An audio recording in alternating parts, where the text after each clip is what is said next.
Hello amazing learners, welcome to art theory mastery. और आपको पता ही है जो विजुअलाइज सीरीज चल रही है जिसमें हम 2012 से लेकर 2019 तक के सारे पेपर सीक्वेंस वाइज सॉल्व करते आए हैं। और डिस्क्रिप्शन बॉक्स में आपको उस पेपर का लिंक मिलता है जिसको आपको खुद अटेम्प्ट करना होता है, जिससे आपका कॉन्फिडेंस और नॉलेज दोनों बढ़ जाता है। तो ऐसे ही वीडियो में बने रहें और चैनल को अगर आप पहली बार है तो सब्सक्राइब करना ना भूले, लाइक करना ना भूले और कमेंट करना बिल्कुल भी ना भूले। चलिए वीडियो को स्टार्ट करते हैं।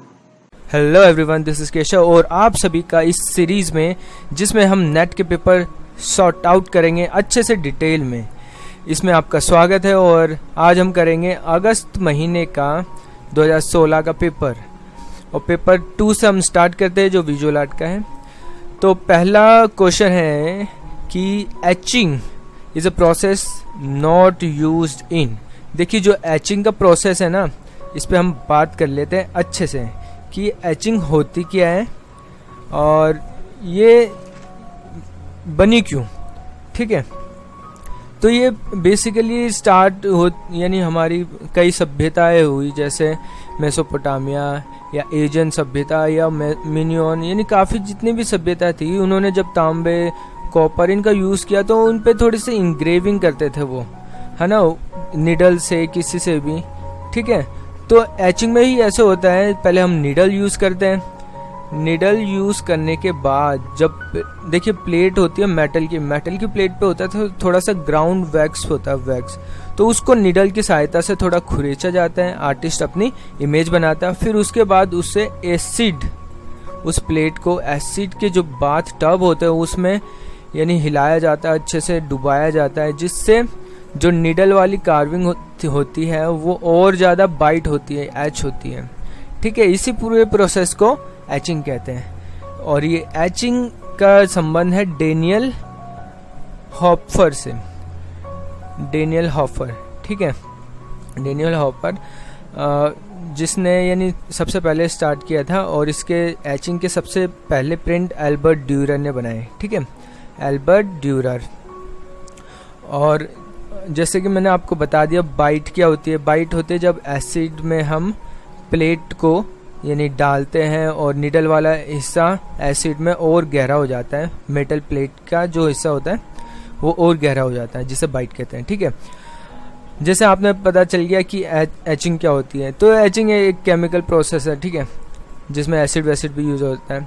तो लिथोग्राफी में भी एचिंग यूज़ होता है, इंटैग्लियो में भी यूज़ होता है, ऑफसेट में भी यूज़ होता है। बट वुड कट है जिसमें एचिंग यूज़ नहीं होती। ठीक है, ये था हमारा पहला क्वेश्चन। अब दूसरे क्वेश्चन पे आते हैं। Following is an artist not, जो जाना जाता है किससे, लिथोग्राफिक पोस्टर से। तो सबसे जो पहला आंसर है वो हमारा सही है, इसके बारे में बताते हैं। देखिए जो टॉल्स्टॉय लोत्रेक के जो थे ना, बहुत ही बढ़िया यानी आर्टिस्ट भी थे, पेंटर भी थे, और ये फ्रांस के रहने वाले थे। सबसे पहले फ्रांस के रहने वाले थे ये। ठीक है, यहाँ से इन्होंने इलस्ट्रेशन भी बनाए, कैरिकेचर भी बनाए। ठीक है, अब इन्होंने ये जाने जाते लिथोग्राफी पोस्टर के लिए। और देखिए अब पूरे क्वेश्चन में सिर्फ लिथोग्राफी पे बात करेंगे, दूसरे वाले पे।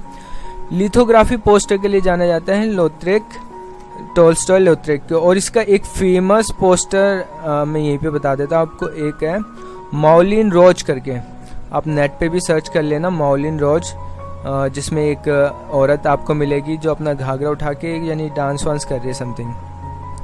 ठीक है, ये मौलिन रोज आप सर्च कर लेना, इसका फेमस है और कई एग्जाम में भी पूछा गया है। पैब्लो पिकासो एक स्पेनिश आर्टिस्ट है जिनका यानी ब्लू सीरीज, रोज सीरीज और सबसे ज़्यादा फेमस क्यूबिज्म। ठीक है, और इन्होंने स्कल्पचर में भी काम किए, प्रिंट में भी काम किए। पीटर पॉल रूबेंस, ये आपको सबको पता है, फ्लेमिश आर्टिस्ट है। और राजा रवि वर्मा, ठीक है, इन्होंने लिथोग्राफी की प्रेस खोली थी, कहाँ पर, हमारे इंडिया में। तो ये हो गया हमारा दूसरा क्वेश्चन। अब चलते हैं तीसरे क्वेश्चन पे। देखिए ब्रेयर, जो ये टर्म यूज किया गया है, जो ये शब्द है ब्रेयर, वो रबर रोलर के लिए यूज किया जाता है। ठीक है, सिनोनिम मान सकते हो, पर्यायवाची मान सकते हो एक दूसरे का आप। ठीक है, अब आगे चलते हैं ओलियोग्राफी। चौथे क्वेश्चन में आया oleography printing technique was initially in India with the assistance of देखिए, जो ओलियोग्राफी इंडिया के अंदर आया तो किसकी सहायता से आया था? आपको सबको पता है कि जर्मनी था जिसके पीछे, जिसने ओलियोग्राफी इंडिया में इंट्रोड्यूस कराया अच्छे से, ठीक है। और सबसे पहले ओलियोग्राफी या लिथोग्राफी प्रेस की बात की जाए तो राजा रवि वर्मा ने लेके आए, ठीक है। किसकी सहायता से? जर्मनी की सहायता से। और इन्होंने अपनी प्रेस कहाँ पे खोली थी? घाटकोपर में। घाटकोपर जो मुंबई में है, फिर कुछ महीनों बाद इन्होंने लोनावला शिफ्ट कर ली थी, वो अपने प्रिंटिंग प्रेस को लोनावला शिफ्ट कर गए थे, ठीक है।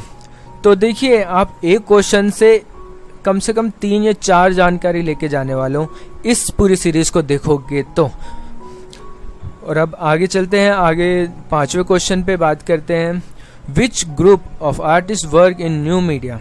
देखिए, न्यू मीडिया की बात की गई है, तो आपको बता देना चाहता हूँ जो ये न्यू मीडिया है, इसमें जो ये रॉक्स मीडिया है ना, इसका काफ़ी अहम रोल है। और इसमें यानी कई आर्टिस्ट आते हैं, जैसे जी बेश, बागची, मोनिका नरूला, शुद्धभरता, सेन गुप्ता, ठीक है।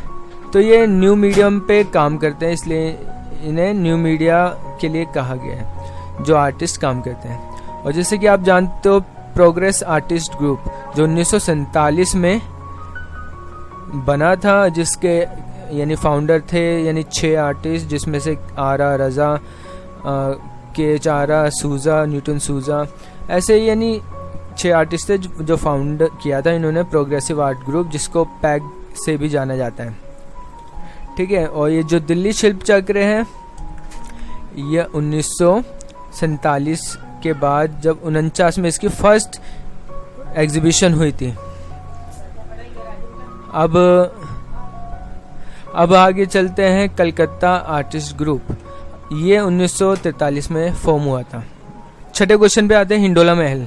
हिंडोला महल क्या है? तो देखिए, जो हिंडोला महल है वो हमारे मध्य प्रदेश में स्थित है, ठीक है। मांडू सिटी के पास है ये, मांडू सिटी के पास, एमपी मतलब मध्य प्रदेश में स्थित है।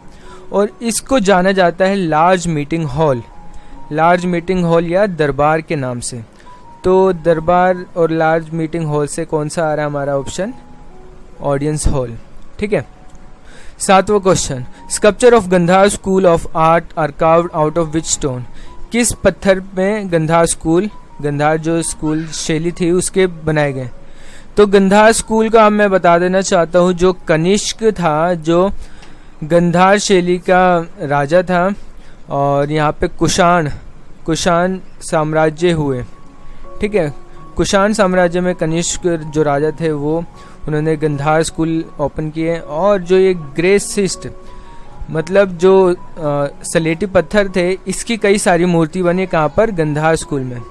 और यहाँ पे स्पॉटेड रेड स्टोन है, ये रेड स्टोन थे हमारे मथुरा शैली में, ठीक है।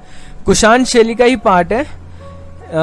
अगर गंधार की बात की जाए तो वहाँ पे ग्रे पत्थर से मूर्तियाँ बनी है, और मथुरा में रेड सैंडस्टोन, ठीक है, लाल चित्तीदार पत्थर, ठीक है। ध्यान रखना, दोनों कुषाण पीरियड में ही बने। 8वां क्वेश्चन हमसे पूछ रहा है, हरिहर कृपितामा, ठीक है, represent the cosmic form of which 4 deities? 4 भगवानों के नाम हमें इसमें से खोजने हैं। तो जैसे कि आप जानते हैं, हरि का मतलब क्या होता है? विष्णु। तो 2 ऑप्शन आ गए हमारे, क्लैश कर रहे, दूसरा और चौथा।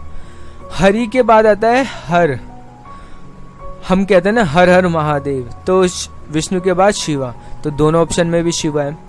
अब आता है आर्क। आर्क क्या होता है? अग्नि। अग्नि मतलब सूर्य, तो जो सूर्य है वो यहाँ पे आर्क है, ठीक है। और पितामह तो सभी जानते हो, ब्रह्मा। तो हमारा जो दूसरा ऑप्शन है वो यहाँ पर बिल्कुल राइट है। और ये संस्कृत के शब्द हैं, तो इसकी भी थोड़ी सी प्रैक्टिस करनी पड़ेगी आपको, जिससे आप आंसर तक जल्दी से पहुंच पाओ। अब 9वें क्वेश्चन पे चलते हैं। Lothal is famous. लोथल किस लिए फेमस था? तो पहले तो आंसर पे बात कर लेते हैं। प्रीमोरियन साइट बिल्कुल नहीं, अक्कडियन सिटी बिल्कुल नहीं, बुद्धिस्ट स्तूपा बिल्कुल नहीं, ये हरप्पन पोर्ट है। हड़प्पन पोर्ट मतलब बंदरगाह जो जहाँ से सिंधु सभ्यता के जो व्यापार था, जो ट्रेड था, वो किया जाता था। ठीक है, हड़प्पन यानी लोथल में। और इसकी रिसेंट जानकारी जैसे कि मैं 2020 में और जून के महीने में ये वीडियो बना रहा हूँ, तो लोथल जो है उस पे भारत सरकार ने अभी एक स्पेशल बजट बनाकर कल्चर के अंदर लोथल में अपना मैरीटाइम म्यूजियम स्टैब्लिश करने की यानी पैसे भी दे दिए हैं, यानी बजट के अंदर। ठीक है, मैरीटाइम म्यूजियम बनेगा यहाँ पर, जिसमें लोथल और बहुत अच्छे से यानी इस म्यूज़ियम को बनाया जाएगा, और ऑन साइट म्यूज़ियम भी होगा इसका हड़प्पन सिविलाइजेशन का। ठीक है, तो जैसे कि एक टॉपिक से मैं आपको कई सारी जानकारी देने वाला हूँ, रिसेंट की तो ज़्यादातर ही दूंगा। अब बात करते हैं 10वें क्वेश्चन की। नागार्जुन कोंडा वॉज नेम्ड आफ्टर। देखिए, जो नागार्जुन कोंडा थे ना, वो एक बहुत बड़े बुद्धिस्ट टीचर थे। ठीक है, यानी नागार्जुन बहुत बड़े बुद्धिस्ट टीचर थे, यानी मॉन्क थे, जो बुद्ध के यानी प्रचार प्रसार, उनकी शिक्षा दीक्षा को फैलाते थे। और बाकी तो ये कंफ्यूज करने के लिए एक पल्लव किंग फिलोसोफर सिंगर। चलिए आगे चलते हैं। 11वां क्वेश्चन है, हमसे पूछता है कि ये जो साइंटिफिक चीज़ें हैं इसके बारे में आप बताओ। जैसे कि आप अंदाज़ा लगा सकते हो कि CaCO3 इसका मतलब होता है कैल्शियम कार्बोनेट। ठीक है, कैल्शियम कार्बोनेट के साथ जब हीट होती है, जब गर्म होता है ये, तो जो इसमें बचता है वो कैल्शियम ऑक्साइड बचता है, और जो कार्बन डाइऑक्साइड होता है वो उड़ जाता है। तो हमसे पूछा है कि इनमें से कौन सा कन्वर्ट हो जाता है। तो जैसे कि आप सभी को पता है कैल्शियम ऑक्साइड क्या होता है, लाइम होता है। ठीक है, कैल्शियम ऑक्साइड लाइम होता है। और देखिए, इसको पढ़ने की ज़रूरत है भी नहीं, बट जब आप स्कल्पचर के बारे में पढ़ोगे, स्कल्पचर में, तो आपकी सारी नॉलेज ना एकदम शार्प हो जाएगी कि कौन सा केमिकल यूज़ किया जाता है, कौन सा हैमर यूज़ किया जाता है, और यानी बहुत सारी नॉलेज है स्कल्पचर के अंदर, पत्थर से रिलेटेड, मोल्डिंग से रिलेटेड, तो इन सब के बारे में आपको उसमें पता चल जाएगा। अब बात करते हैं 12वें क्वेश्चन की। Sculptor Gonzalez used to work with. Gonzalez थे जो किसके साथ काम करते थे? तो देखिए, जो गोंजेल थे ना, वो पिकासो के साथ काम करते थे, और पिकासो की जो रिसर्च थी, जो उनके, देखिए पिकासो ने स्कल्पचर भी बनाए, प्रिंट में भी काम किया, पेंटिंग्स भी बनाई, फॉर्म्स में डिस्टोर्शन भी किया। तो उन्होंने जब स्कल्पचर पे काम किया था ना, तब उन्होंने गोंजेल की सहायता ली, और गोंजेल बड़े ही खुश होकर यानी पिकासो की बहुत सहायता करी। उन्होंने आयरन की जो स्कल्पचर्स होते हैं उनमें बहुत हेल्प करी गोंजेल ने पिकासो की। ठीक है, अब आते हैं 13वें क्वेश्चन पे। For the represent for printing reproduction half tone screen are use and which contains. Half tone जब होती है स्क्रीन के अंदर, तब हम यानी कौन सी यानी टेक्निक है, कौन सी यानी डॉट फॉर्म है जो आती है, जो रिप्रोडक्शन में सामने आती है। तो आप सभी को पता होगा जो हाफ टोन का प्रोसेस होता है, उसमें सिर्फ डॉट दिखती है ना, डॉट और लाइंस, ये सारी यानी ये दो चीज़ें हमें हाफ टोन में दिखती हैं। पिक्सल फिल्टर ये अलग प्रोसेस होता है प्रिंटिंग में, ये फाइल क्रिएशन में होता है। ठीक है, रेजिन और सैंड ये प्रिंटिंग का दूसरा प्रोसेस है। जेलेटिन एंड डेवलपमेंट, जेलेटिन होता है यानी हम जब एक्सपोज करते चीज़ों को, जब हमें जेलेटिन की यूज़ यानी करना होता है। डेवलपर, ठीक है, ये एक्सपोजिंग के काम आते हैं।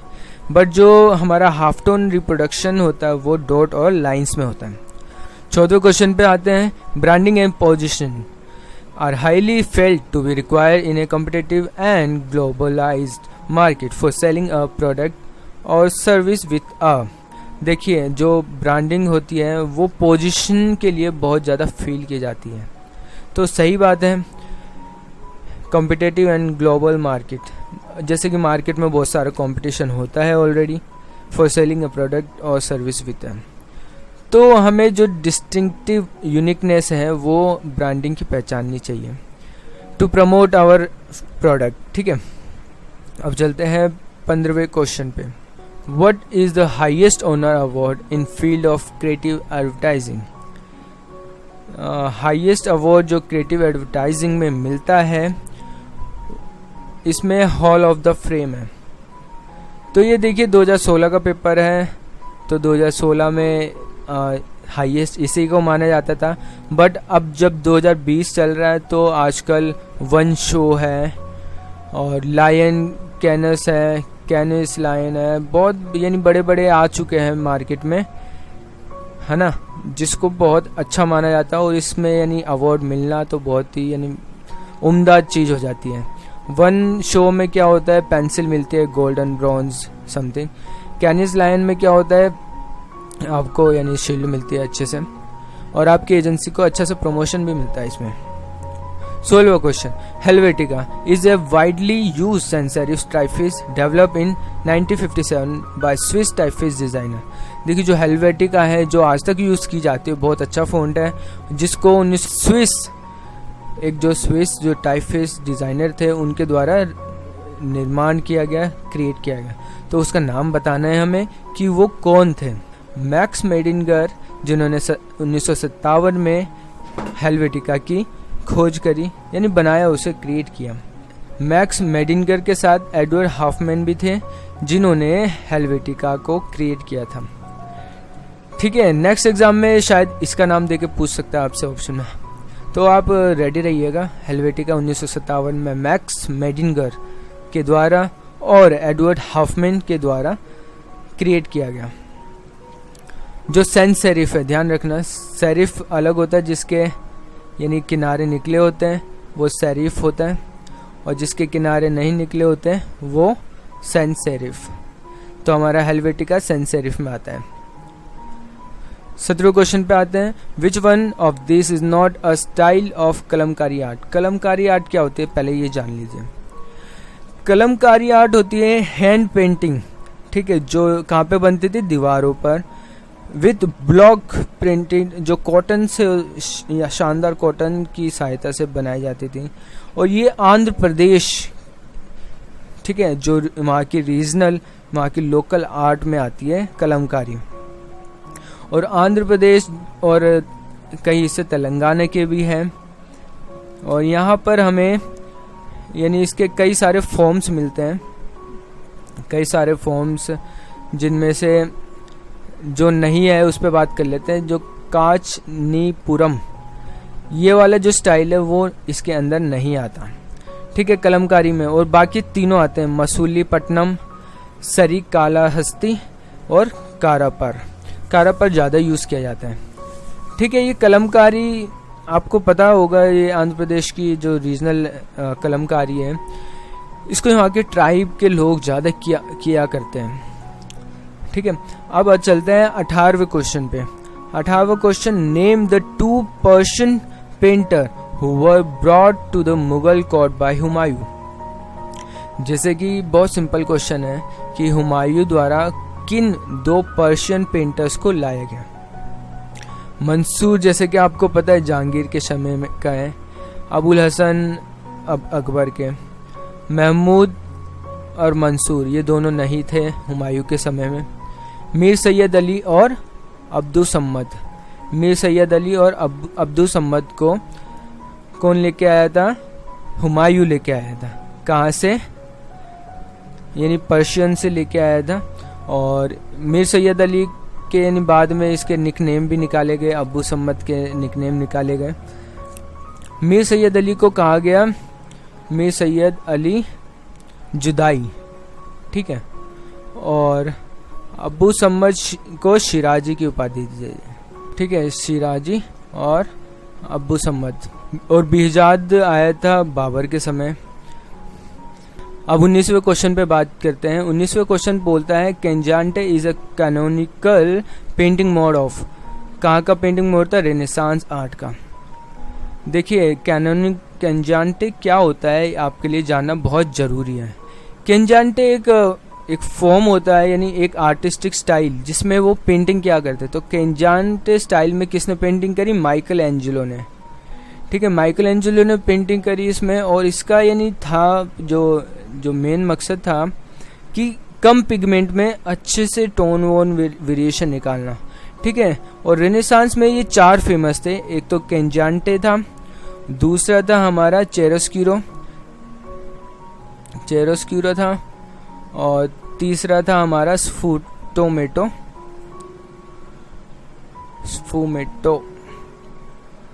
चौथा था हमारा यूनियन। ठीक है, जो कैंजांटे था उसको उस स्टाइल में काम किसने किया? माइकल एंजेलो ने, जो एकदम लिमिटेड सोर्स था, यानी लिमिटेड कलर्स थे, लिमिटेड पिगमेंट्स थे, उसमें काम किया कैंजांटे में। अब जब आते चिरोस्क्यूरो में किसने काम किया? कैरावेजियो ने काम किया, जिसमें बिल्कुल वाइट जो लाइट के साथ जो रियलिस्टिक लाइट में जो खेला है कैरावेजियो, उस चीज़ को देखने के लिए आप उसकी पेंटिंग्स देखिए, जिसमें जो रियलिस्टिक भी आती है और हाई जो लाइट का कंट्रास्ट है वो कितना अच्छा निकल के आता है, वो सारा हमारे को चिरोस्क्यूरो में दिखता है। अब हम बात करते हैं तीसरे वाला स्फूमेटो में आपको यानी एकदम स्मज वाली फीलिंग आती है, स्मज बिल्कुल यानी जैसे धुआं, है ना। और स्मज के लिए आपको कौन सा फेमस है जिसने स्फूमेटो में काम किया है? यानी स्फूमेटो में लियोनार्डो दा विंची। ठीक है, लियोनार्डो दा विंची जिसने मोनालिसा बनाई और बहुत सारी लास्ट सपर समथिंग पेंटिंग्स, तो उसकी जो पेंटिंग स्टाइल है वो स्फूमेटो वाले पेंटिंग स्टाइल में आता है, जिसमें एकदम स्मच कर दिया है सारी लाइंस को। चौथा स्टाइल होता है यूनियन के लिए जाना जाता है रफेल। ठीक है, और बाकी उसकी पेंटिंग्स देखना आपको और अच्छा आइडिया होगा इन सब को जानने के लिए। अब बात करते हैं हमारा जो 20वां क्वेश्चन है, who is known for his strong chiaroscuro effect. जैसा कि मैंने आपको बताया, चिरोस्क्यूरो का स्ट्रॉन्ग इफेक्ट के लिए कौन जाना जाता है? तो कैरावेजियो हमारे जिसमें स्ट्रॉन्ग लाइट यूज की जाती है ना, स्ट्रॉन्ग इफेक्ट। देखिए मैंने 19वें क्वेश्चन में आपको 4 टेक्निक्स के बारे में बता दिया, और 20वां क्वेश्चन कितना आसान हो गया आपके लिए। अब 21वें क्वेश्चन पे चलते हैं। अब हम 21वें क्वेश्चन पे बात करते हैं। 21वें क्वेश्चन में बोला गया है कि प्रिंट मेकर की हमें एज के अकॉर्डिंग उन्हें करेक्ट सीक्वेंस में लगाना है। तो देखिए सोमनाथ होरे, जयंत पारेख, जगमोहन चोपड़ा और ज्योति भट्ट, इन सब में सबसे पुराने हैं सोमनाथ होरे। तो सोमनाथ होरे 2 ऑप्शन में आ रहे हैं, एक तो दूसरा और दूसरा चौथा। तो दोनों में से हमें एक फाइंड आउट करना है। जैसे कि सोमनाथ होरे को आप जानते हो 1921 में कहाँ पे हुए थे? ये हुए थे हमारे बांग्लादेश के अंदर। ठीक है, सोमनाथ होरे।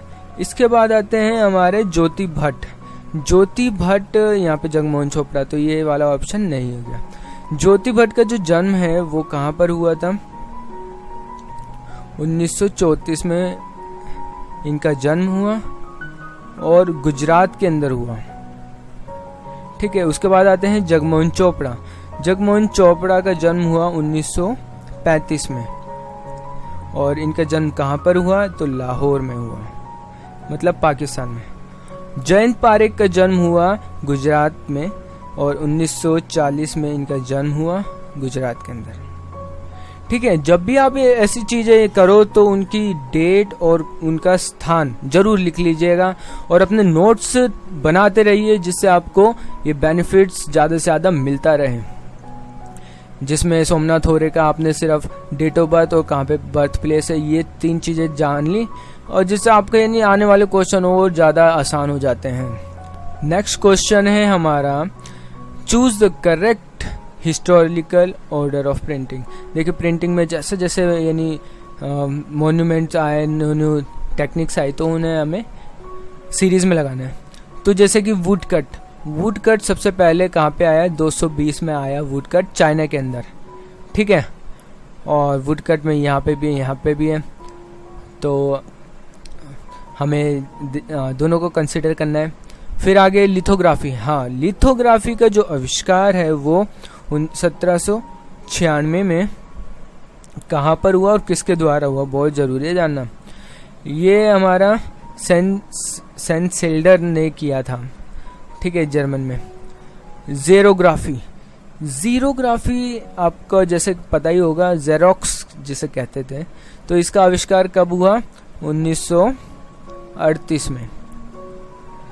जेरोक्स में यानी ज़ेरोग्राफी जो थी ना, इसमें सिर्फ नॉर्मल मशीन का, यानी नॉर्मल मशीन थी ये, और इसमें ज़ेरोक्स कैसे होती थी, जैसे आपको यानी उसको एक पेज को यानी तैयार करना होता था, फिर एक रोलर जैसी मशीन थी उसके अंदर डालना होता था, तो उसकी बहुत सारी कॉपी करती थी। आजकल की जेरोक्स तो बहुत यानी एडवांस लेवल की, उस टाइम की जेरोक्स सिर्फ एक पेपर को कॉपी करती थी बहुत सारे में। तो ये 1938 में हुई। अब आते हैं सेरीग्राफी। सेरीग्राफी जिसे हम सिल्क स्क्रीन भी कहते हैं, और सेरीग्राफी ध्यान रखिएगा एक आर्टिस्टिक नाम है, ठीक है। और सेरीग्राफी का जो इन्वेंट हुई ये 1911 में ये इन्वेंट हुई। अब हम आगे की ओर चलते हैं, अपने 23वें क्वेश्चन को देखते हैं। करेक्ट क्रोनोलॉजिकल सीक्वेंस, समय के अनुसार सारा लगाना है हमें, ठीक है। तो जो ये 23वां क्वेश्चन है उसको आप ध्यान से देखो तो आपको अपने आप आंसर दिख जाएगा, ठीक है। तो आपको ध्यान से कैसे देखना है, जो जैनिज्म के 4 तीर्थंकर है, पहली बात ये ध्यान रखना।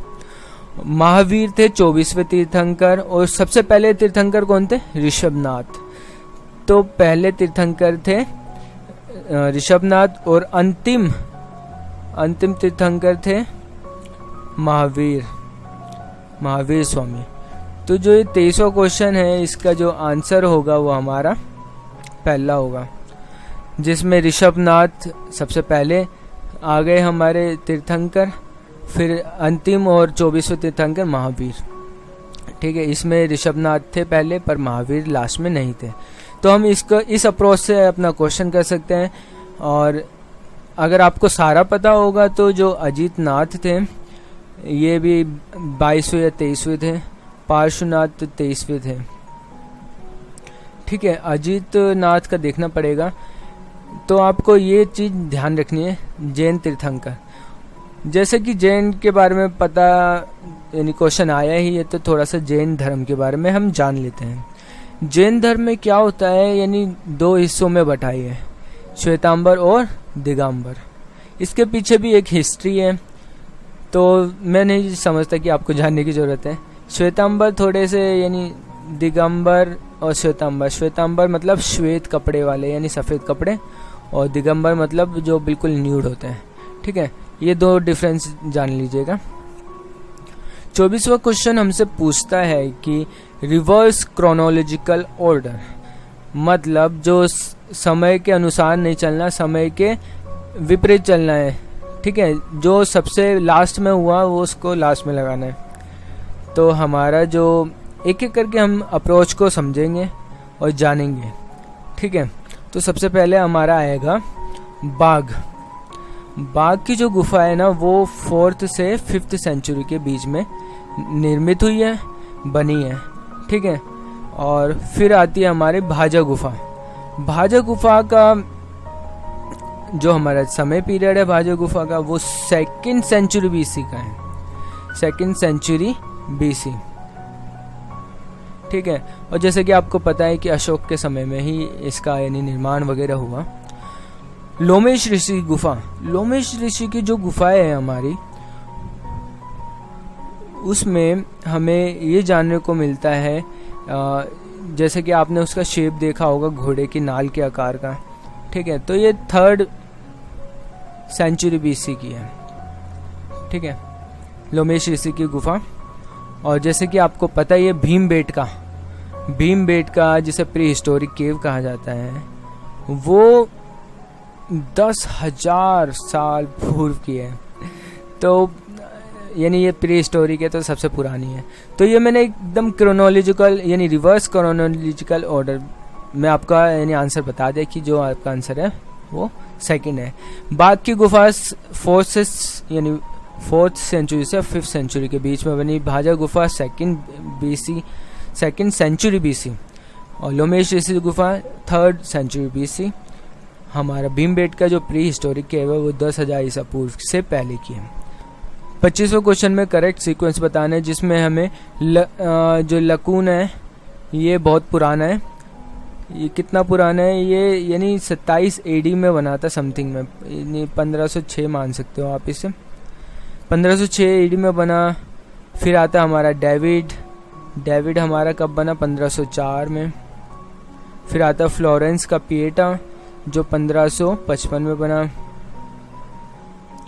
फिर आता हमारा बर्ड इन स्पेस, ये हमारा 1923 में स्कल्पचर बना। ये स्कल्पचर आप जरूर देखिएगा, जिससे आपको पता चले कि ये दिखते कैसे, क्योंकि आजकल एग्ज़ाम जो आएंगे वो ऐसे आएंगे कि आपको फ़ोटो देखकर आपको पूछा जाएगा कि इसका आर्टिस्ट कौन है, ये कब बनी और इसके पीछे क्या हिस्ट्री है, इसके पीछे क्या रीज़न था। तो ये सारे क्वेश्चन आपके सामने आने वाले हैं, तो आप अपने अकॉर्डिंग उसको प्रिपेयर कर लीजिएगा। तो 26वें क्वेश्चन में हमसे पूछा गया है सारनाथ बुद्धा, यक्ष, डांसिंग गर्ल और शिवा नटराज। तो आप सबसे पहले देखिए जो सारनाथ बुद्धा है वो किसके समय का, यक्ष किसके समय का, डांसिंग गर्ल किसके समय की और शिव नटराज किसके समय का है। जैसे कि डांसिंग गर्ल हड़प्पन सभ्यता का, तो ये सबसे पुरानी है, तो डांसिंग गर्ल सबसे पुरानी का ऑप्शन यहाँ कहाँ पर है, हमारा चौथे में। ठीक है, अब बात कर लेते हैं इसके सन पीरियड की। जो हमारा डांसिंग गर्ल है वो आप सभी को पता है ब्रॉन्ज में बना है और ये करीब 5000 साल पुरानी है। ठीक है, 5000 साल पुरानी। और फिर आती है हमारी यक्ष जैसे कि हमको पता ही है मौर्य समय में यक्ष यक्षिणी जैसी मूर्तियां बनी, और मौर्य समय हमारा कब का था, 3rd सेंचुरी BC, 3री शताब्दी ईसा पूर्व। ठीक है, अब बात करते हैं सारनाथ बुद्धा हमें का यानी सारनाथ बुद्धा गुप्त समय का यानी बनी हुई मूर्ति है, और जो गुप्त समय थी वो हमारा 5th सेंचुरी AD, 5वीं शताब्दी AD तक था हमारा कौन, सारनाथ बुद्धा का, यानी समय पीरियड हम इससे तय कर सकते हैं, यानी गुप्त समय से। और जो हमारा शिव नटराज से हमें एकदम माइंड में अटैक करना चाहिए दक्षिण भारत, जहाँ पे चोल और पल्लव जैसे साम्राज्य हुए और वहाँ पे शिव की बहुत अच्छी पूजा की जाती, यानी काफ़ी पूजा की जाती थी। और यहाँ पर हमारा कई सारे इन मूर्ति वगैरह बनी। ये 12वीं शताब्दी की बनी हुई है। 27वें क्वेश्चन में करेक्ट हिस्टोरिकल सीक्वेंस में लगाना है। तो सबसे पहले आएगा हमारा सेंट एंड प्लेइंग कार्ड। ठीक है, ये वाला आता है हमारा। फिर आता है हमारा गुटेनबर्ग की बाइबल जो 1450 ईस्वी में बनाई गई गुटेनबर्ग द्वारा, और जब 1440 में इन्होंने अपनी प्रिंटिंग प्रेस बनाई थी। फिर मूवेबल टाइप समथिंग ऐसा करके ये लग गए थे एक बाइबल को तैयार करने में। इसके बाद आती है इलस्ट्रेटेड बुक हमारी 1467 में बनकर तैयार होती है और पूरे वर्ल्ड के सामने आती है। फिर आती है हमारी वुड इंग्रेविंग और एचिंग। जैसे कि आप सभी को पता है वुड ग्रेविंग सबसे पहले यानी लेके आए थे थॉमस बेविक। ठीक है, थॉमस बेविक लेके आए थे हमारा वुड इंग्रेविंग, और ये ब्रिटेन में यानी स्टार्ट किया था। ठीक है, अब ये चीज़ें थोड़ी सी और आपको शार्प कर देगी जब आप इन सब के बारे में जान जाओगे। 28वें क्वेश्चन में हमसे एवोल्यूशन पूछता है किसका, प्रिंटिंग प्रेस का।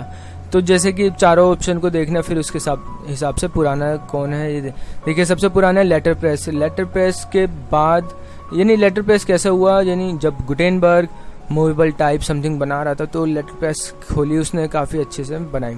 फिर लेटर प्रेस के बाद आती है हमारी लिथोग्राफी सन सेल्डर द्वारा जर्मनी में यानी बनाई गई, और 1796 था इसका जो सन था। फिर लिथोग्राफी का ही यूज़ यानी ऑफसेट में किया गया, जिसमें यानी रोटेट करके यानी रोटरी सिस्टम लेके आए और ऑफसेट प्रिंटिंग को इंट्रोड्यूस किया गया। फिर ऑफसेट के बाद हमारा डिजिटल आता है। डिजिटल एकदम लेटेस्ट है, जैसे कि आपको पता है डिजिटल फॉर्म में हमारी प्रिंटिंग होती है। तो ये सारी यानी चीज़ें आपको पता होनी चाहिए। अब 29वां क्वेश्चन पे आते हैं। 29वां क्वेश्चन हमसे पूछता है कि वुमेन्स आर्टिस्ट का सीक्वेंस से लगाना है। तो देखिए पहले तो 1 2 3 4 चारों ऑप्शन को अच्छे से देख लीजिए, फिर सबसे पुराना छाटिए। सबसे पुरानी है हमारी सुनन्या देवी, जो अवनिंद्र नाथ की फैमिली से हैं और इनका जन्म हुआ था 1875 में। और फिर आती है हमारी अमृता शेरगिल। अमृता शेरगिल 1913 में जन्म हुआ था इनका। फिर इनके बाद आता है हमारा एंजोली एला मेनन। एंजोली एला मेनन जैसे कि आपने पढ़ा होगा इनके बारे में, कई यानी बहुत अच्छी आर्टिस्ट थी और इन्होंने कई सारे अवार्ड्स भी जीते और यानी भारत का नाम भी कई स्टेज पर इन्होंने किया था। इनका जन्म हुआ था 1940 में। अर्पिता सिंह है जो 1937 में जन्म हुआ इनका। 30वां क्वेश्चन हमसे पूछता है सीक्वेंस ऑफ आर्टिस्ट। आर्टिस्ट का सीक्वेंस उनकी एज के अनुसार पूछा जाता है ज़्यादातर। तो इसमें हमें सबसे पहले देखना है सबसे पुराना कौन है। सबसे पुराना हमारे को मिलेगा इसमें जियोतो। जियोतो इन दोनों ऑप्शन में है, तो जियोतो के बाद आता है बॉटिचेली, फिर टिशन, फिर टिंटोरेटो। तो हमारा दूसरा ऑप्शन बिल्कुल सही है। अब इसको जानेंगे कि कब यानी कब इनका जन्म हुआ। तो जियोतो थे हमारे इटालियन आर्टिस्ट और इनका जन्म हुआ था 1267 में। 1267 में जन्म हुआ। सैंड्रो बॉटिचेली का जन्म हुआ हमारा 1445 में और ये कहाँ के रहने वाले हैं? ये भी इटली के रहने वाले हैं। अब आते टिशन भी हमारा इटली का है और इनका जन्म हुआ 1490 में। अब आता है टिंटोरेटो ये भी हमारे आर्टिस्ट है जो 1518 के में जन्म हुआ और ये चारों ही आर्टिस्ट हमारे कहाँ के हैं? इटली से रिलेटेड है, इटली के मूल निवासी कह सकते हो आप। अब हम 31वें क्वेश्चन पे आते हैं। 31वां क्वेश्चन हमसे पूछता है movable type is a process to cut, move and paste the type face.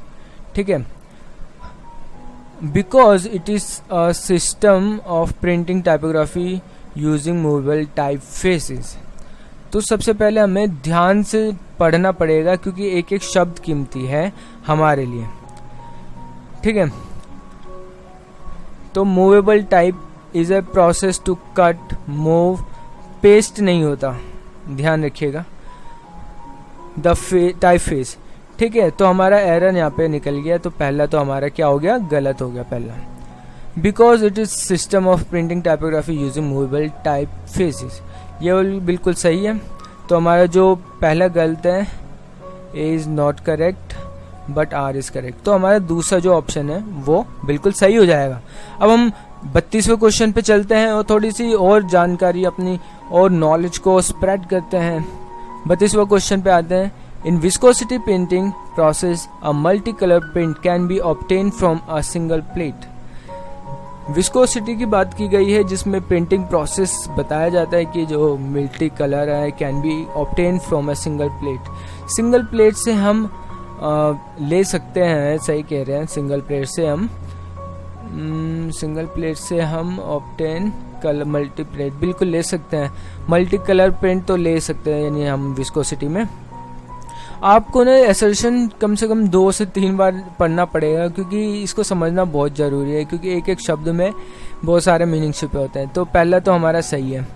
अब दूसरा जो हम उसी का रीज़न दे रहे हैं उसका देखते हैं हम। उसका जो रीज़न है वो है because a soft roller is use for taking print. बिल्कुल सही, सॉफ्ट रोलर का यूज़ किया जाता है किसके लिए? विस्कोसिटी प्रिंटिंग के लिए, to get our multi colour print.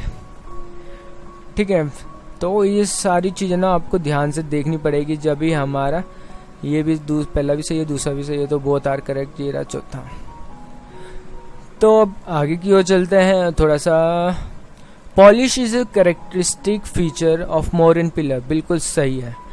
Modern pillar जो यानी मौर्य स्टाइल था मौर्य काल था, बिल्कुल उसमें ना जो पॉलिश थी ना वो बहुत ही शानदार थी, और आज तक पता नहीं लगाया गया कि कैसे की जाती थी, क्या पिगमेंट था, क्या मटेरियल यूज़ किया जाता था। तो ये तो इसका यानी बहुत विशेषता है कह सकते हो। ये तो पहला सही है हमारा। और दूसरे पे चलते हैं, this technique of polish came to Greek. इसका जो रीज़न है ना वो गलत दे रखा है, ग्रीक की नहीं है ये पॉलिश मौर्यन की है, मौर्यन समय में बनाई गई और उनकी इंडिजीनियस है, मतलब उनके यहीं पर बनी है वो पॉलिश वाला। ठीक है, पॉलिश वाला जो भी इन्होंने जो भी यूज़ किया है पॉलिश करने के लिए। तो हमारा दूसरा गलत है, आर इनकरेक्ट है, तो हमारा होगा R incorrect, A is correct, तो हमारा दूसरा ऑप्शन सही हो जाएगा। अब हम आते हैं 34वें क्वेश्चन पे। 34वां क्वेश्चन असर्शन और रीजनिंग की बात करता है। The Parashurameshvara temple has a Latina style of shikhara. Latina style का शिखर है हमारा परशुरामेश्वर मंदिर के अंदर, और इसका रीजन देता है, this is because this temple is built in Dravida style of architecture. तो हम देखा जाए तो द्रविड स्टाइल में नहीं बना है हमारा परशुरामेश्वर मंदिर।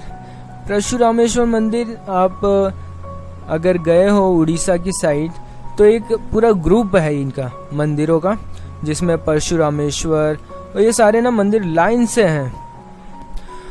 और देखिए लैटिना स्टाइल में बना हुआ इसका शिखर बिल्कुल सही है, बट जहाँ पे आती है बात द्रविड़ स्टाइल में, इसमें यानी नागर और बेसर शैली का मिक्सचर है, द्रविड़ का कम है यानी, तो इसमें यानी गलत है। वैसे तो ये दूसरा गलत है, रीज़न इसका गलत है कि ये द्रविड़ स्टाइल में बना है, क्योंकि उड़ीसा के वहाँ के यानी कलिंग स्टाइल में यानी इनके टेम्पल्स वगैरह बने हैं।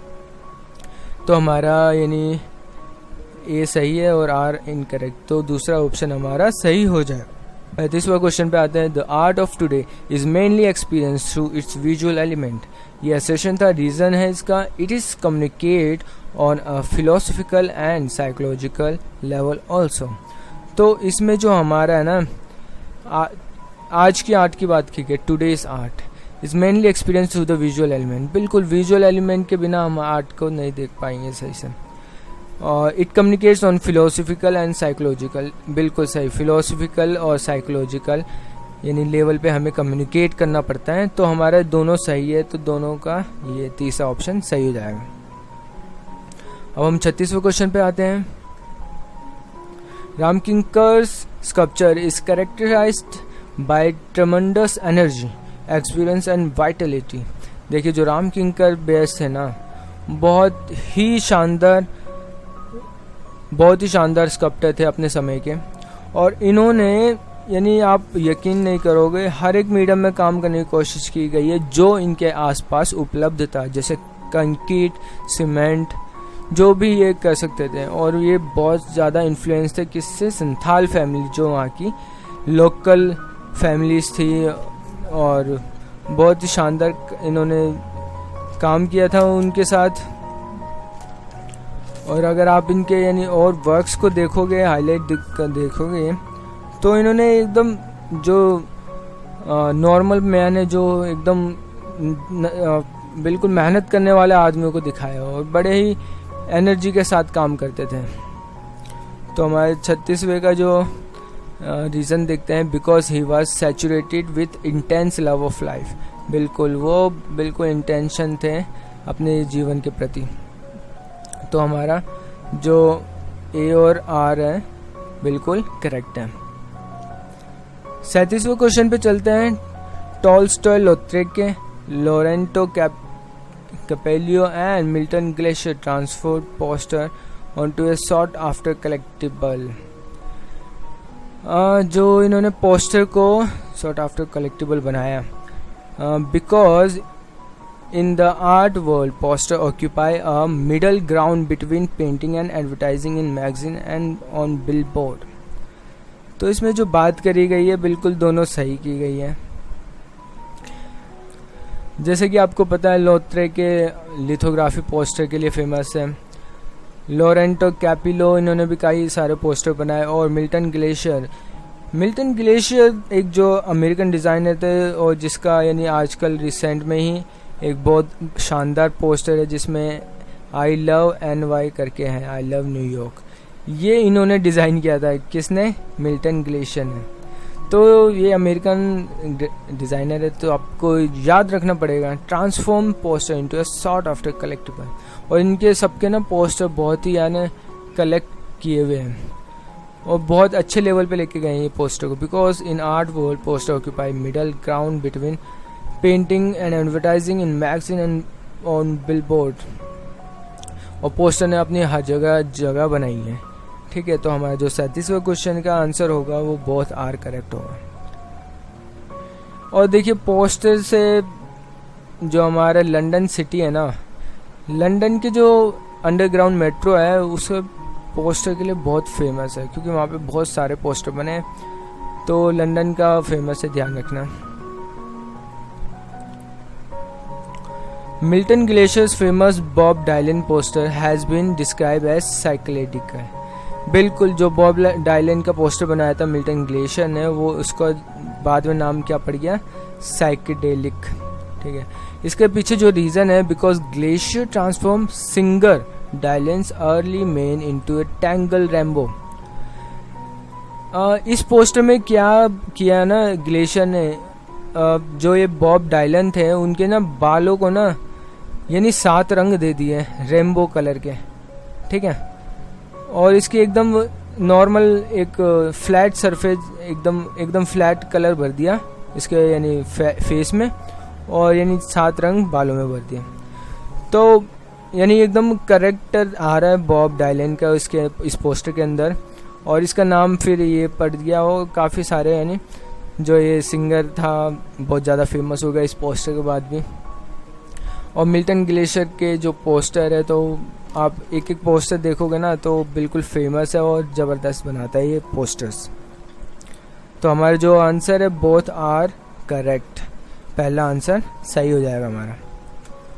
अब हम 39th वाले क्वेश्चन पे चलते हैं। राम किंकर बैच की बात की गई है। राम किंकर बैच जो स्कल्पटर थे उनके artwork represent modernist approach in sense of style and technique. बिल्कुल सही बात की गई है, मॉडर्निस्ट थे अप्रोच में, और जो उनका स्टाइल था वो काफ़ी सुंदर और अच्छा था, एकदम सिंपल काम करते थे वो। और इसके पीछे जो रीज़न देखते हैं, इसका जो रीज़न बताया जा रहा है, राम किंकर batch अवांट ग्रेडिज्म is recognized by his unconventional use of material and individualistic style। इनके पीछे अपना इंडिविजुअल स्टाइल था, ये तो बिल्कुल सही है, और मटेरियल भी इन्होंने अनकन्वेंशनल यूज़ किया है, जो इनकी यानी महानता को दिखाता है कि ये भारी भारी इसके साथ कितने आसानी से काम कर लेते हैं भारी भारी मटेरियल के साथ। तो हमारे ये दोनों ऑप्शन सही है, तो बोथ आर करेक्टेड। 40वां क्वेश्चन पे आते हैं हम। 40वां क्वेश्चन है cubist painting depicts lots of geometrical shape यानी ज्योमेट्रिकल फॉर्म्स। बिल्कुल सही है ये बात, because cubist painter wanted to show energy and force in their paintings. देखिए एनर्जी से तो क्यूबिस्ट का कोई लेना देना नहीं है, फोर्स का भी कुछ लेना देना नहीं है, तो ये वाला गलत हो जाता है। तो हमारा ए करेक्ट है बट आर नॉट करेक्ट, तो ये हमारा तीसरा ऑप्शन सही हो जाएगा। क्यूबिस्ट देखिए ज्योमेट्रिक शेप पर आधारित थी, जिसमें यानी फॉर्म को डिस्टॉर्ट किया जाता था अपनी ट्रायंगल यानी अपने अपने फॉर्म्स में क्यूबिस्ट शेप लेके आने में, यानी फॉर्म को डिस्ट्रॉय किया जाता था, उसको तोड़ा जाता था।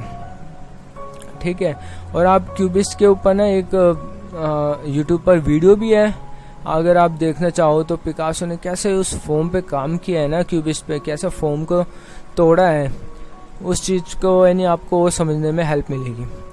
अब आते हैं 41वें क्वेश्चन पे। 41वां क्वेश्चन हमसे पूछता है कि जरा बताओ कि कौन सा कहाँ का रहने वाला है। तो जैसे कि आपको पता है रेम्ब्रांट कहाँ के रहने वाले, हमारे डच, ये डच प्रिंट मेकर थे हमारे रेम्ब्रांट, और इनके कई सारे प्रिंट्स देख सकते हो आप रेम्ब्रांट सर के, जैसे हो गया हमारा 3 क्रॉसेस, जिसमें यानी क्रॉस पे टांगते हुए दिखाएंगे आपको, यानी इसके प्रिंट दिखेंगे जो एक ड्राई पॉइंट में बनाए हुए इनके प्रिंट। फिर आते हैं हमारे टॉलस्टॉय। टॉलस्टॉय हमारे कहाँ के रहने वाले हैं, गेस कीजिए ज़रा। ये सिंपल हमारे फ्रांस के रहने वाले और फ्रेंच प्रिंट मेकर है, ठीक है। फ्रेंच प्रिंट मेकर है टॉलस्टॉय लॉथरेके, और जो अपने लिथोग्राफी पोस्टर से जाने जाते हैं। और इसका मैंने बताया था आपको स्टार्टिंग में। रोज माउलिन जो पोस्टर इनका काफ़ी फेमस था। क्वेश्चन में पूछा जाता है पैब्लो पिकासो एक स्पेनिश प्रिंट मेकर थे। देखिए जो रेम्ब्रांट लॉथरेके, ये पैब्लो पिकासो, अल्फ्रेड ड्यूरर, ये पेंटर भी थे, प्रिंट मेकर भी थे और कई सारे इन्होंने काम किए। पिकासो ने तो स्कल्पचर में भी काम किए, ये स्पेनिश प्रिंटर है पिकासो। और अब बात करते हैं अल्बर्ट ड्यूरर। ड्यूरर थे हमारे जर्मन, ड्यूरर हमारे जर्मन के रहने वाले थे। 42वें क्वेश्चन में हमसे मैच द फॉलोइंग पूछा गया है, तो अल्बर्ट ड्यूरर का है ये वाला नाइट डेथ एंड डेविल। ये वुडन एनग्रेविंग में बनाया है इसने, जिसमें यानी आपको दिख जाएगा कैसे एक रात में डेथ और डेविल साथ में ठीक है। फ्रांसिस्को दी गोया का हमारा काम है ये वाला डिजास्टर ऑफ वॉर।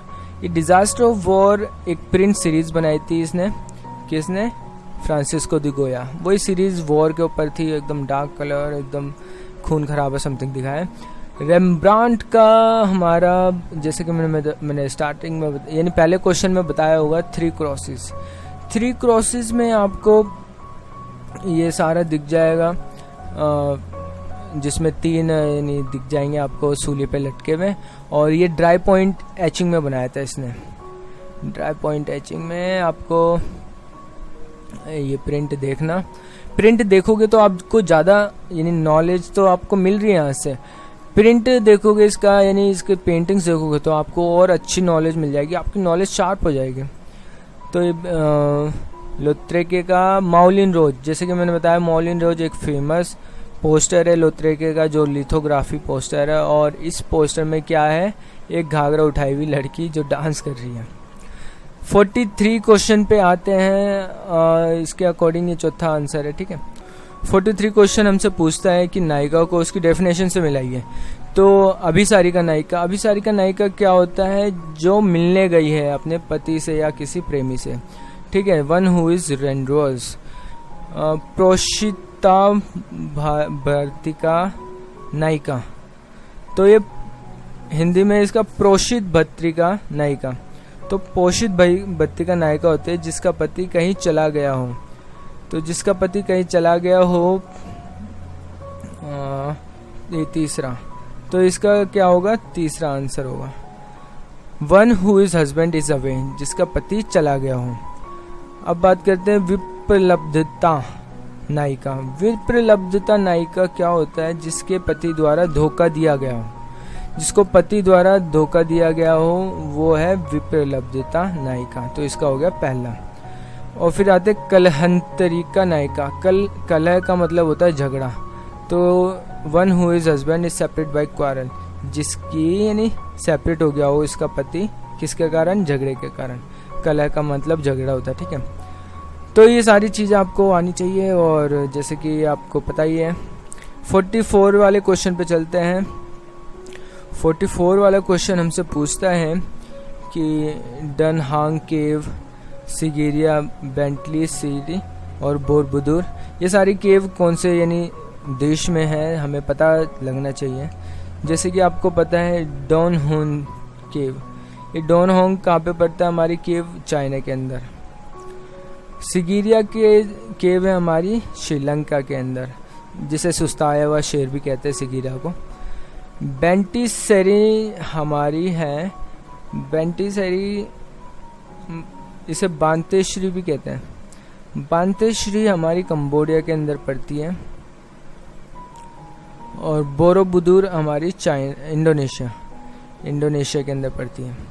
तो ये बहुत सारी यानी प्राचीन केव्स हैं, काफ़ी एंशिएंट केव्स हैं। 45वें क्वेश्चन में पूछा है कि आर्टिस्ट को उसके आर्टवर्क से मिलाना है। तो एडगर देगास, इसका जो आपको पता है कि रीडिंग हाउस वाला जो ये वर्क है काफ़ी अच्छा बनाया हुआ है इसने। पैब्लो पिकासो, इसका जो वर्क है गिटार, ठीक है। डेविड का वर्क, डेविड और अपना डॉन हैंसन का कपल विथ शॉपिंग बैग। तो इसके अकॉर्डिंग अपना आंसर देख लेते हैं। एक का तीसरा, ये रहा दूसरे का चौथा, तो ये हमारा तीसरा आंसर बिल्कुल सही हो जाता है। अब हम 46 वाले क्वेश्चन पे आते हैं। 46 वाला क्वेश्चन वही, हमको आर्टिस्ट को उनके आर्टवर्क से मिलाना है। जैसे कि धनराज भगत बहुत फेमस आर्टिस्ट हैं और इन्होंने यानी कई सारे काम किए हैं। अब इनके आर्टवर्क को आर्टिस्ट से मिलाना है। तो हमारा जो आर्टवर्क है धनराज भगत का आर्टवर्क है ये वाला स्कल्पचर शिवा डांस। धनराज भगत का जो शिवा डांस है इसको आप देखो, नेट पे अवेलेबल है। फिर आते प्रदोष दास गुप्ता, इनका जो काम है इन बॉन्डेज का काम है। राघव कनेरिया का काम आप देख सकते हो, राघव कनेरिया का है द बुल। तो ये हमारा दूसरा ऑप्शन सही हो जाएगा। इनके आप स्कल्पचर देखोगे तो आपको ज़्यादा समझ होगी कि ये कैसे बनाए गए हैं, किस मटेरियल में और किस टाइप पर बनाए गए हैं। 47 वाले क्वेश्चन पे आते हैं। 47 वाला पूछ रहा है हमसे कि ब्रांड को उसके एम्बेसडर से लगाओ। तो जैसे कि आपको पता है कि ये सारे 2016 के हैं और 2020 चल रहा है, तो ये ऑलमोस्ट चेंज हो चुका है। बस टाटा स्काई का अभी भी शाहरुख खान है। टाटा स्काई नहीं, डिश टीवी का अभी भी शाहरुख खान है। तो बी का तीसरा, इन दोनों में से एक है हमारा आंसर। तो दीपिका पादुकोण केलॉग्स, ये वाला हमारा आंसर पहला सही है। आमिर खान का है Tata sky, the Samsung, Kareena Kapoor, Berger paints. तो आप इन सारे चीज़ों को एकदम जो लेटेस्ट चल रहा है उसके बारे में जानने की कोशिश करना।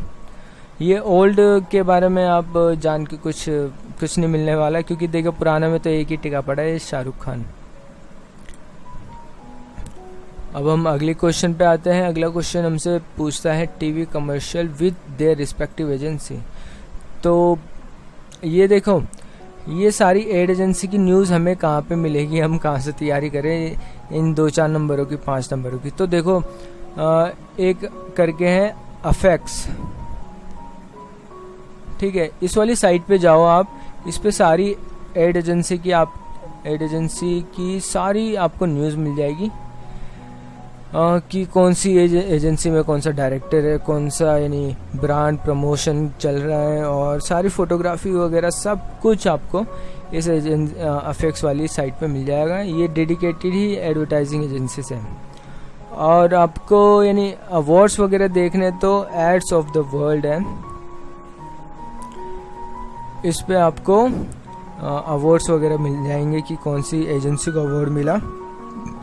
तो अब इस पे 48वें क्वेश्चन पे आते हैं। हमारा आंसर है ये वाला, जिसमें ए पर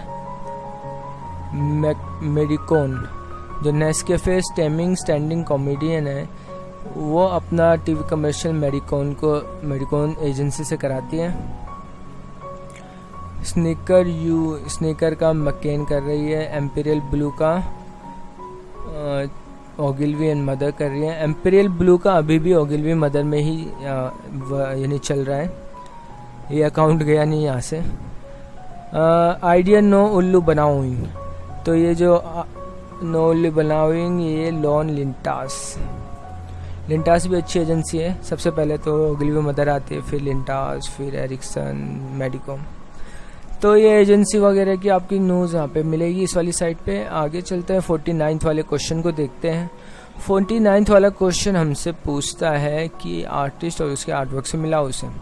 तो जो विंसेंट वैन गोग था उसका एक है द आर्टिस्ट रूम इन आल्स, और जो ये अगस्टिन रिनोर ने डांस एट मौलिन दे ला गलाटे ये वाली इन्होंने बनाई है अपनी कृति। क्लाउड मोनेट का बहुत फेमस है इम्प्रेशन सनराइज, और इम्प्रेशन के ऊपर ही यानी इनका आर्ट मूवमेंट चला था जिसे इम्प्रेशनिस्ट कहा गया। ठीक है, इनकी पेंटिंग के ऊपर। हेनरी मतीस का द रेड स्टूडियो, डी का पहला, सी का दूसरा ही हुआ। तो हमारा 49 का दूसरा आंसर बिल्कुल सही है। अब हम आते हैं 50वें क्वेश्चन पे। 50 वाला क्वेश्चन देखिए, कुछ लाइंस होती है जो कुछ चीज़ों को रिप्रेजेंट करती है। जैसे कंफर्ट लाइन को हम कैसे शो करते हैं, जैसे कोई फर नीचे की ओर गिर रहा हो तो कंफर्ट को हम कैसे शो करते हैं, कर्व लाइन से शो करते हैं। किसी को हमें डिस्टेंस शो करनी है तो डिस्टेंस कैसे शो करते हैं हम, एक हॉरिजॉन्टल लाइन से। ये हॉरिजॉन्टल लाइन ही तो है ना।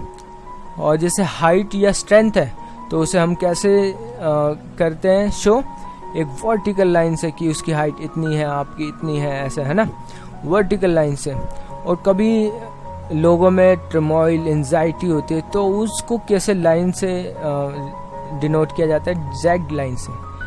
जैग लाइन नहीं होती है ऐसे, जिगजैग, जैसे किसी की सांसें चल रही है तो दिखाते नहीं है कि जिगजैग लाइन चल रही है।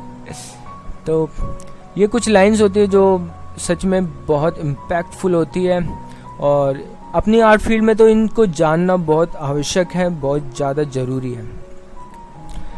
तो यही था हमारे पेपर 2 के 50 क्वेश्चन। अब वेल डन गाइस, आपने यहाँ पे पेपर 2 के पूरे 50 क्वेश्चन कर लिए हैं, और आपको डिस्क्रिप्शन बॉक्स में इस पेपर का यानी सॉफ्ट कॉपी भी मिल जाएगी। उस लिंक पर जाइए, उसको डाउनलोड कीजिए और उसको खुद अटेम्प्ट कीजिए। ठीक है, आपके यानी नॉलेज तो यहाँ पे वीडियो देखने से बढ़ गई है, अब आपको अटेम्प्ट करना है जिससे आपका कॉन्फिडेंस बढ़ जाएगा। और मेरा यही मकसद है कि आपका कॉन्फिडेंस बढ़ाना। तो चैनल को लाइक करें, सब्सक्राइब करें और शेयर करना ना भूलें। और नेक्स्ट पार्ट पे जाके पेपर 3 की वीडियो भी जरूर देखें।